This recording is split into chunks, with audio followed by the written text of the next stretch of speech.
ఒక మాట చెప్పనా? ఒక వ్యక్తి ఒక శ్మశానాన్ని దాటవలసి వచ్చింది. నడుస్తూ వెళుతుంటే శ్మశానం వచ్చింది. ఆ శ్మశానం దాటాలి అని అన్నప్పుడు అతనికి చాలా భయం అన్నమాట.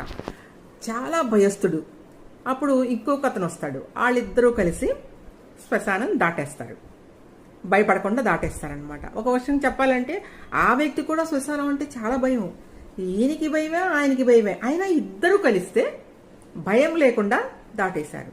అలాగే మన జీవితంలో కూడా ఎవరైతే మనకు తోడు ఉంటే, ఎవరైనా మాట సహాయం ఉంటే, మన అనే మనుషులు ఉంటే ఎంత కష్టాన్నైనా సరే మనం దాటేయగలం.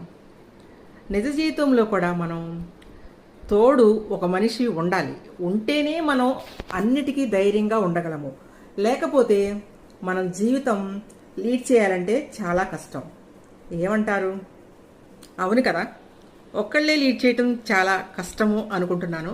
మరి కష్టమా కాదా అనేది నాకైతే కమెంట్ చేసి అయితే, లేడీస్ కానీ జెంట్స్ కానీ ఎవరైనా సరే, మగ ఆడ తేడా లేదు ఇక్కడ, ఎవరైనా సరే నేను అన్నదానికి కరెక్టా కాదా అనేది నాకైతే కమెంట్ రూపంలో అయితే చెప్పండి. ఏమంటారు? మరి నేను వెయిట్ చేస్తూ ఉంటాను సుమి.